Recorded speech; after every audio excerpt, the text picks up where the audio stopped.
안녕하세요. 거룩한 독서 쉽게 따라하기 김인호 오르카 신부입니다. 오늘은 주님 세례축일입니다. 거룩한 독서를 시작하면서 침묵의 시간을 갖도록 하겠습니다.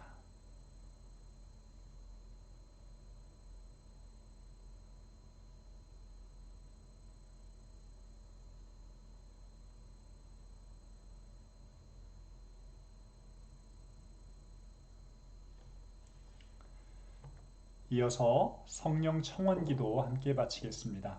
영광송으로 함께 하시겠습니다. 성부와 성자와 성령의 이름으로 아멘.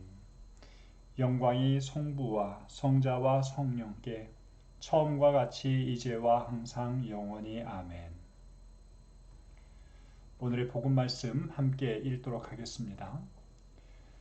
백성은 기대에 차 있었으므로 모두 마음속으로 요한이 메시아가 아닐까 하고 생각하였다. 그래서 요한은 모든 사람에게 말하였다. 나는 너희에게 물로 세례를 준다.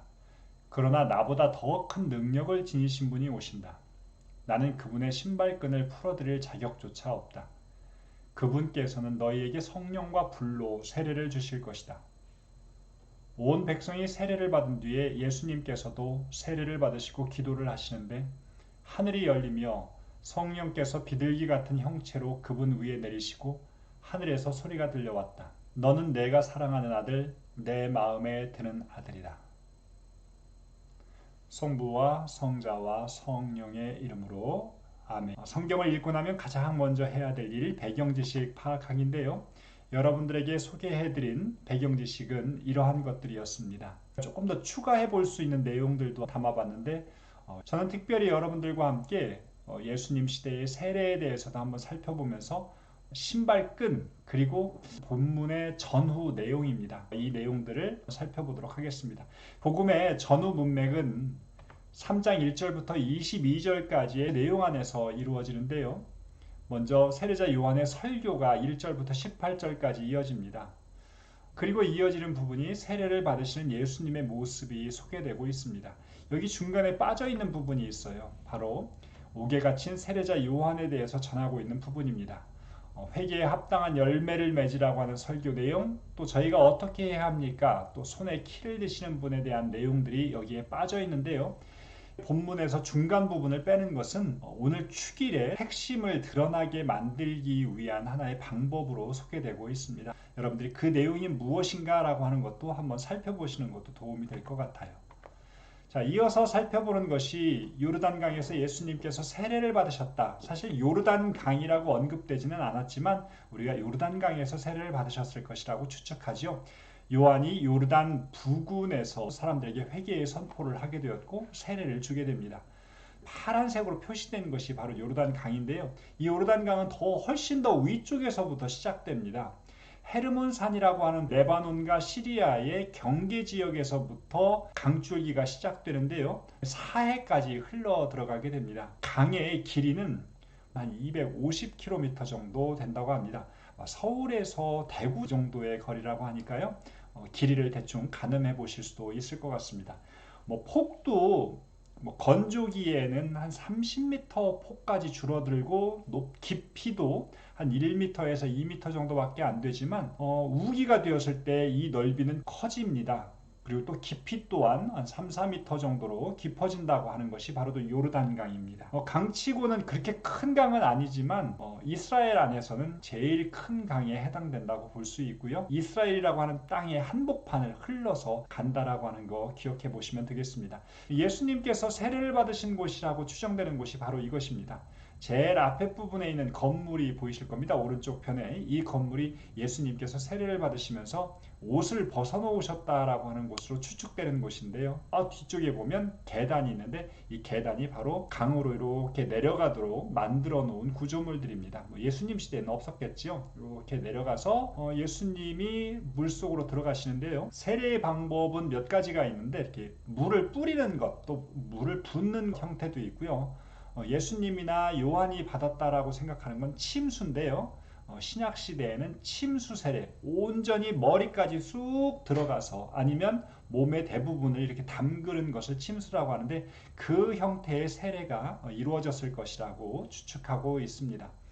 세례는 할례라든가 정결례에서부터 그 전통을 찾아볼 수 있는데 하느님께 봉헌되었다. 또 정화의 의미도 있겠습니다. 이런 형식이 갖추어진 세례는 요한에게서부터 시작되었다고 볼 수 있습니다. 하지만 요한의 세례와 예수님의 세례는 또 다른 차원이 있죠. 오늘 복음에도 나오듯이 물로 세례를 베푼 것이 요한이지만 예수님은 불과 성령으로 세례를 베푸신다고 하면서 차이점들을 이야기하고 있습니다. 이 당시에 예수님께서 세례를 받으셨을 때의 상황은 이랬을 것 같아요. 사람들이 다 세례를 받고 나서 세례를 받았기 때문에 사람들이 거기에 있었을런지 루카복음을 보고는 잘 알 수가 없지만 대략 다른 복음을 참고해 보면 예수님께서 다른 사람이 있었을 때 이렇게 세례를 받은 모습도 소개되고 있습니다.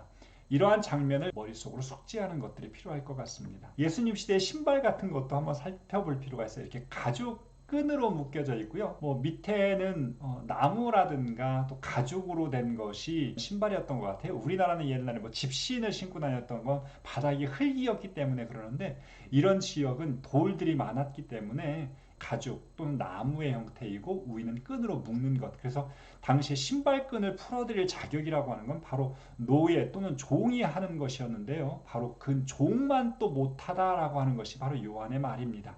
자기 자신보다 더 큰 능력을 지니고 오시는 예수님에 대해서 강조하면서 그런 표현을 썼던 것이죠.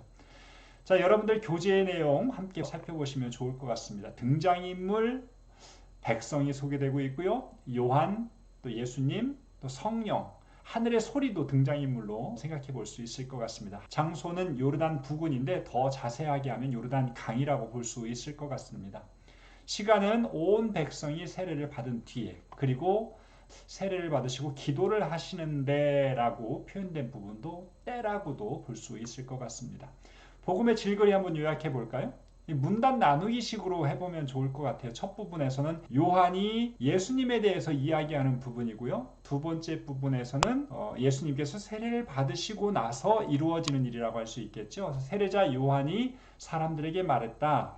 그분은 이러이러이러이런 분이다. 나는 그분의 신발끈을 풀어드릴 자격조차 없는 분이고 그분은 불과 성령으로 세례를 주시는 분이다. 이어지는 부분이 바로 예수님께서 세례를 받으시고 하늘이 열렸던 부분들, 이는 내 사랑하는 아들, 내 마음에 드는 아들이다 라고 하는 하늘의 소리가 울려 퍼지는 부분을 보게 됩니다. 백성들이 마음속으로 요한을 메시아로 생각했던 이유 찾아보는데요. 기대에 차 있었기 때문에 요한을 메시아로 분명히 잘못 보았던 것이지만 그렇게 바라볼 수 있었던 것 같습니다. 오늘의 복음 전체 내용 기억해 보는 것도 굉장히 좋겠죠. 묵상하기에서 우리가 조금 더 주의 있게 봐야 되는 것이 메시아라고 하는 부분이 나오고요.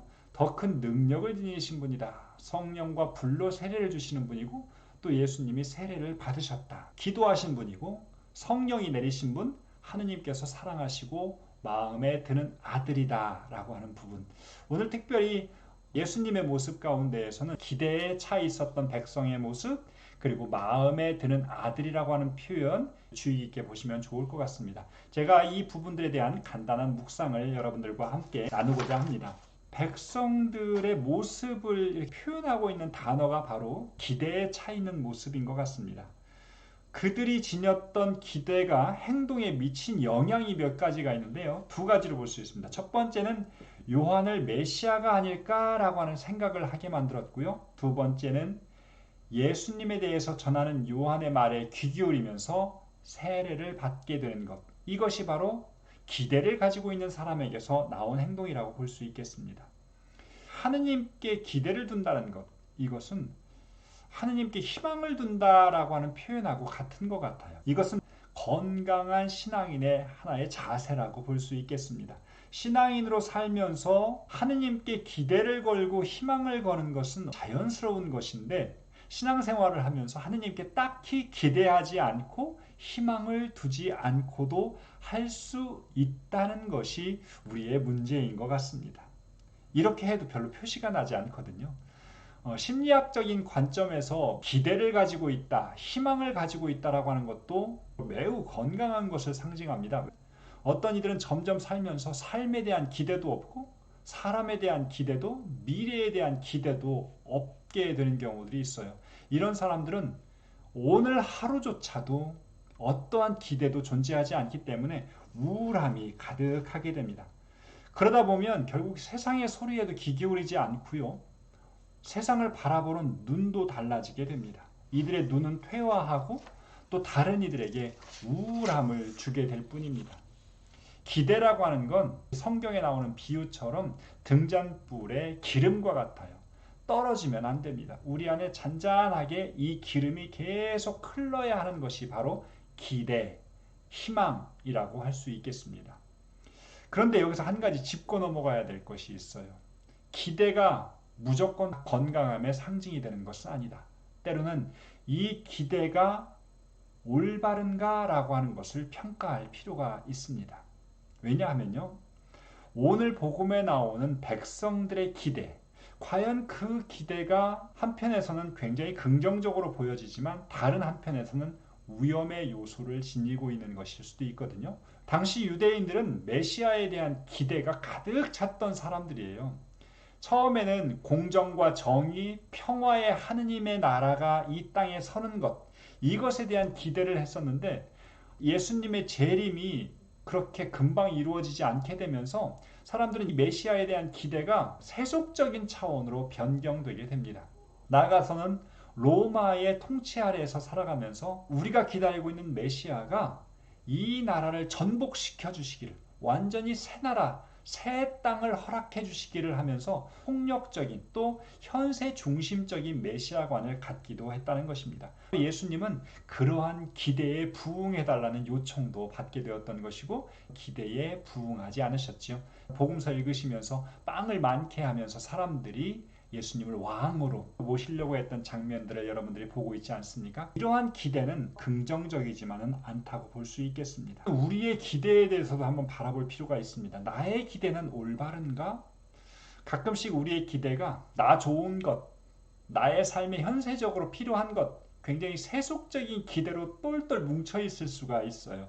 바로 이런 것이 유대인들이 지녔던 메시아에 대한 기대관과 비슷하다고 볼 수 있을 것 같습니다. 또 하나의 우리 안에 차이는 기대는 온 세상을 다 갈아엎으시고 새로운 땅을 창조하시는 하느님, 이러한 신앙도 잘못된 기대 가운데 하나가 될 수 있겠습니다. 신앙생활이라고 하는 건 나의 기대가 세상의 것에서부터 하느님을 향한 것으로 정화되는 여정이 필요한 것 같아요. 신앙에 대한, 교회에 대한 기대들이 조금은 세속적인 차원으로부터 진정하고 또 순수한 하느님의 것으로 향해질 수 있는 그런 시간이 되었으면 좋겠습니다. 두 번째로 제가 묵상한 것은 마음에 드는 아들이라는 표현입니다. 첫 번째 모습이 아브라함, 그 다음에 모세, 세 번째가 다윗이죠.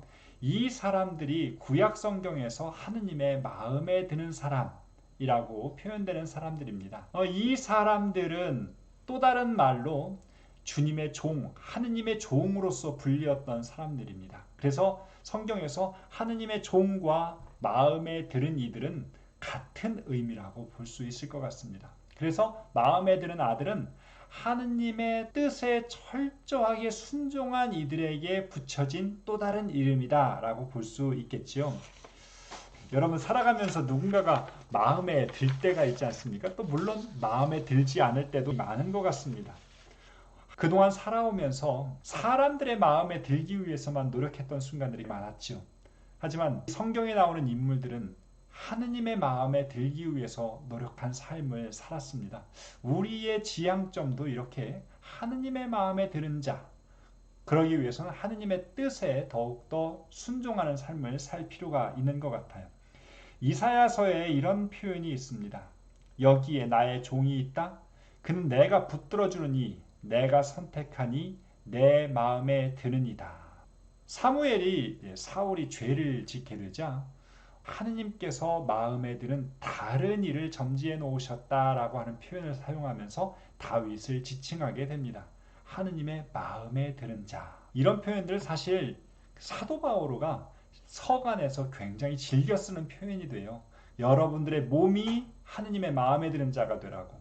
무엇이 주님 마음에 드는 것인지를 식별할 수 있는 사람이 되라. 부모님에게 순종하는 것, 그것이 주님 마음에 드는 것이다. 하느님 마음에 드는 예배를 드리라고. 그리고 하느님 마음에 드는 재물을 바치라고 바오로 사도가 자주 인용하는 부분입니다. 여러분들이 이런 부분들 성경에서 읽으시면서 어떤 이에게 마음에 든다라고 하는 것인지 생각해 보면 좋을 것 같습니다. 하느님께서 우리 각자를 보시면서 참 마음에 드는 녀석이다라고 생각해 볼 수 있는 부분이 있었으면 좋겠죠. 저는 아브라함의 모습, 또 다윗의 모습에다가 또 다른 마음에 드는 아들이 있었으면 좋겠는데 그 아들이 바로 저였으면 좋겠다라는 생각을 해봅니다. 가장 중심에는 하느님의 뜻이 있어야 된다. 오늘 세례 주일 예수님께서는 하느님의 뜻에 순종하는 그 아들의 삶을 살아가게 된다는 것을 공적으로 선포하신 것입니다. 우리도 세상 안에서 마음에 드는 자녀가 되는 삶을 살았으면 좋겠습니다. 마침 기도 하도록 하겠습니다. 성부와 성자와 성령의 이름으로 아멘. 좋으신 아버지 하느님, 세상의 수많은 사람들이 당신을 향하여 기대에 차 있고 또 여전히 당신 안에서 희망하기를 바랍니다.